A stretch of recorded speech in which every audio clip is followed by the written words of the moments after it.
So, hello, what's up mga boss? Good morning. Bali, ngayong araw ay ikatatlong treatment natin sa ating broodhen, no? At ito nga yung may kaskaro natin na ika-third day na natin ngayon na paglagay ng ito nga, papakita ko ulit, zero mite mga boss, zero mite. Yun. Ito yung ginagamit natin mga boss, ha. At yun nga, ipakita ko muna sa inyo yung mukha ng ating ginagamot, no? At ito na nga, oh. Medyo napula na yung kanyang mukha. Naging maayos na. At nabakbak na yung mga kaskaro sa mukha niya. Parang sigurado tayo na hindi na kakalat pa o dumami yung kaskaro niya.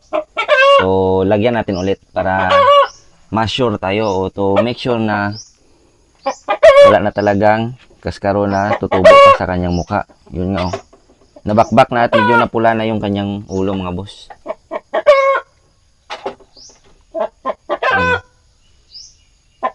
So, napaka-effective dahil nababakbak. Yun nga, oh. Nababakbak yung kaskaro mga boss.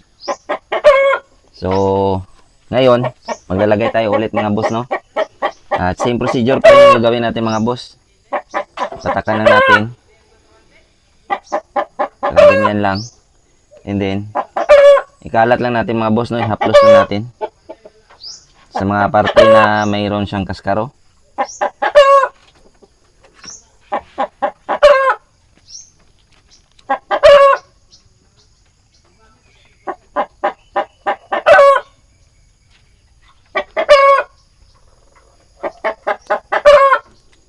Pati yung part na hindi pa natubuan o nagkaroon ng kaskaro, pwede naman natin lagyan mga boss, no? Para na hindi na kumalat pa yung kaskaro niya. So, ganito lang ako maglagay, di ba mga boss?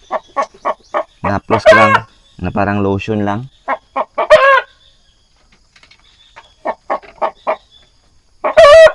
At ikalat natin sa kanyang mga mukha.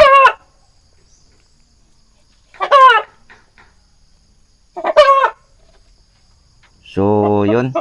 At hindi lang yung zero mite ay gamit sa pagpapaligo.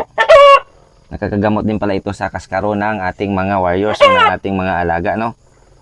So, ganun lang. Ganito lang yung ginagawa ko. Same procedure pa rin mga boss. At ikalat lang natin, lalo na sa mga part na hindi pa natutubuan. Lagyan na rin natin para wala nang pwede pang kalatan yung kanyang kaskaro mga boss. So, yun. At nalagyan na natin mga boss, oh. So, nakikita nyo, medyo napula yung mukha niya dahil natanggal na yung mga kaskaro niya. Yun, oh. Ganyan lang tayo maglagay mga boss. Napakasimple lang. Ngayon pala ay ka-third day na ng ating treatment sa kanya, no? At ito, pag mapaliguan ko na ito mga boss, pwede na natin itong gamitin sa breeding. So, yun lang mga boss, no? Ganyan lang yung ginagawa natin sa ating mga nagkakaskaro na mga alaga. At sana sa mga baguhan ay nakatulong din itong video ko na na-share sa inyo. At kung nagustuhan nyo naman mga boss, pasubscribe naman ang aking YouTube channel. Pahit na rin ang notification bell para lagi kayong updated sa mga susunod ko na videos. At yun nga, lagi nating tatandaan mga boss na ang Nicky D Live Sports lamang. Huwag tayong magpakalulong sa sugal at lagi nating unahin ang ating pamilya. Maraming salamat and God bless sa ating lahat.